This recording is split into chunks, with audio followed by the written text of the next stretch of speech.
Exercise 3 introduces two new notes to your sight reading repertoire, F and G. Both notes are found on the little E string, the F at the first fret, which is the top line on the musical staff, and the G at the third fret, which is just above the top line on the musical staff. By now you already know this open E string, which is the fourth space on the musical staff.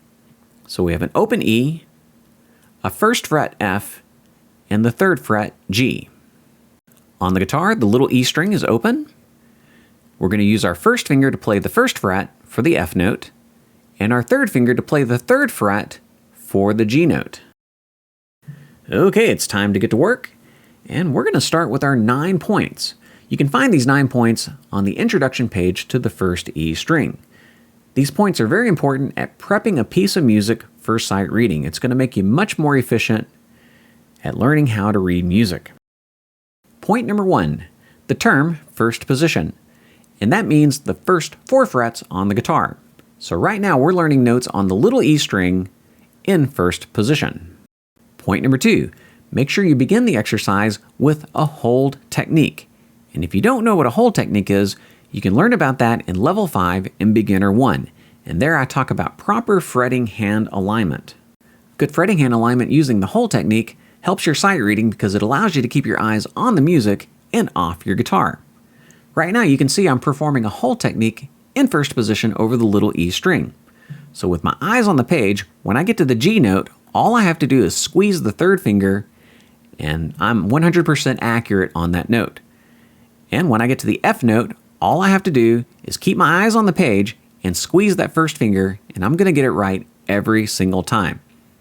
Now all I'm doing is hovering my finger over the assigned frets, much like you would do when you're typing and you're keeping your fingers over the home row keys, for those of you who know how to type. Point number 3, don't forget to alternate. If you're a flat picker, make sure that you use down and up strokes, and if you're into fingerstyle, don't forget to alternate using your index and middle fingers with free or rest strokes. This is a good habit to get into early on. Point number 4, I want you to print out the music, get out a pencil, and we're going to tap our pencil to counts 1, 2, 3, and 4 as we say the rhythms on the page with our voice. Now these are all quarter notes, and for that reason you only have to count from measures 1 to 4. But the main reason I have you doing this is so that you can sync up the tap of your pencil with your voice and the metronome. So we're trying to get them all to click together at the same time. Some of us have trouble doing that. So it's important that we develop a good sense of rhythm before moving into more complicated rhythms. All right, well, to demonstrate, I'll set the metronome for 50 beats per minute, and I'll count with you from measures 1 through 4. I'll give a 4 count and we'll begin. 1, 2, 3, 4. 1, 2, 3, 4. 1, 2, 3, 4. 1, 2, 3, 4. 1, 2, 3, 4. Point number 5 is all about note identification. So you can put away your guitar and get out your music, and to avoid memorizing the exercise, I would like you just to pick a note and say the note name. So you can just randomly look at a note and identify it. This keeps you from memorizing the exercise. We're not trying to memorize this piece of music. We're trying to learn how to read notes. So to help you out, I'm going to pick out a note in blue, and then you are going to identify it. And so this is an example of how you can practice this exercise at home. Have a look at this chart, get a good look at it, and try to memorize these notes.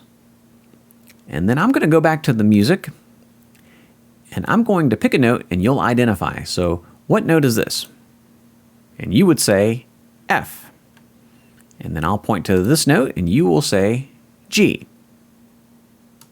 You're on your own.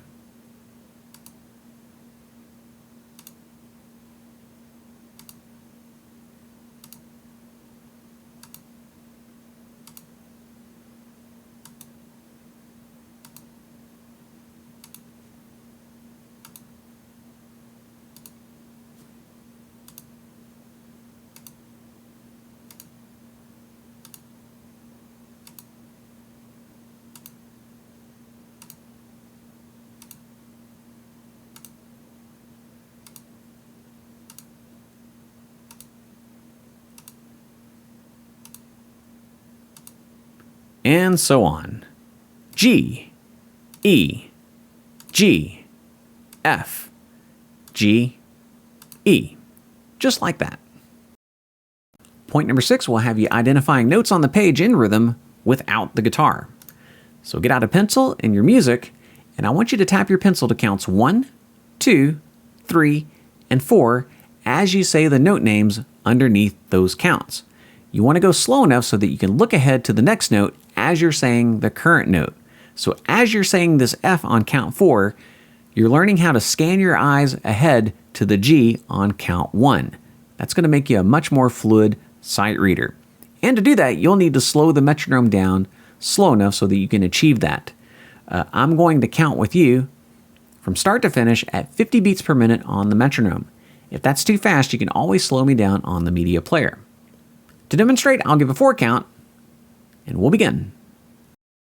1, 2, 3, 4. E, E, F, F, G, G, F, F, E, F, E, F, E, G, G, G, E, E, F, F, G, E, G, E, F, F, G, G, E, G, F, E, G, F, E, E, G, F, E, F, G, F, E, E, G, F, G, G, E, E, F, F, G, F, G, E, F, E, F, G, E, G, F, E. Point number 7. I want you to say and play the notes at the same time with your guitar. So the focus is on note identification with the guitar. In the beginning, you don't have to worry so much about rhythm. So if you want to, you can just look at a note, say it, and then play it on your guitar. And as you get better, you can start working on the metronome. Go slow enough so that you can articulate the notes clearly and so that you can look ahead while reading. To demonstrate, I'm going to play along with you at 50 beats per minute on the metronome. If that's too fast, you can always slow me down on the media player. I'll give a 4 count, and we'll begin. 1, 2, 3, 4.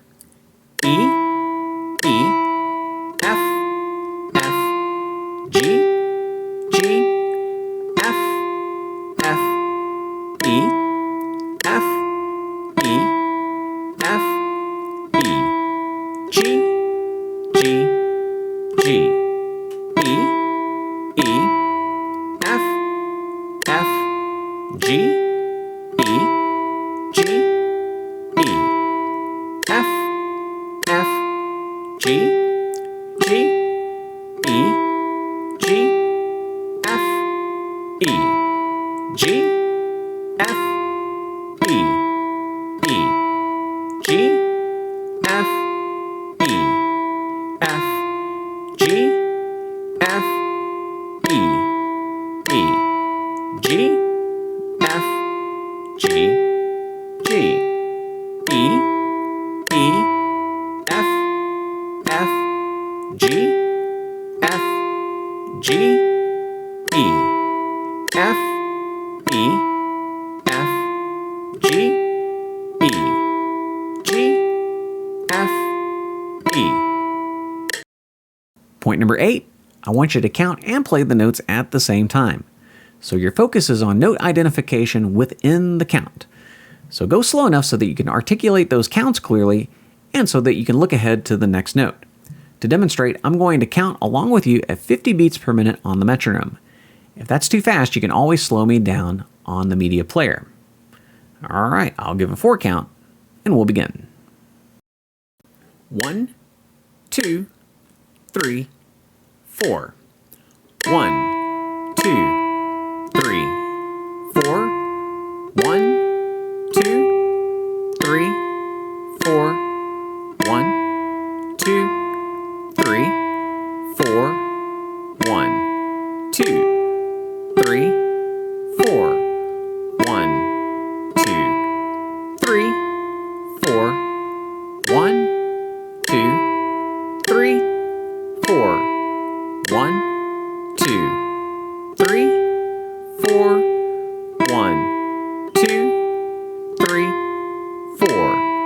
1, 2, 3, 4. 1, 2, 3, 4. 1, 2, 3, 4. 1, 2, 3, 4. 1, 2, 3, 4. 1, 2, 3, 4. 1, 2, 3, 4. 1, 2, 3, 4. Point number 9, and that's training your eyes to look ahead of the note that you're playing. Expert sight readers can see several notes ahead of what they're performing. And one trick that I like to use is taking advantage of repeated notes to help me look ahead. So in measure 7, we have a series of repeated notes with the F and with these two Gs. What you don't want to do is to get your eyes locked in on this second G. You don't need to spend mental resources on rehearsing that note again. You just got through playing it. So as you're playing this G note here, you're already scanning the page for this more difficult measure that has more movement in it. So that's an example of taking advantage of an easy measure to pre-rehearse the more difficult measure ahead. Now you'll need to slow the metronome down or just turn it off altogether to practice the skill. But early on, I'm trying to get you the experience in looking ahead and pre-rehearsing the notes before you play them. And that's going to make you a better sight reader in the future.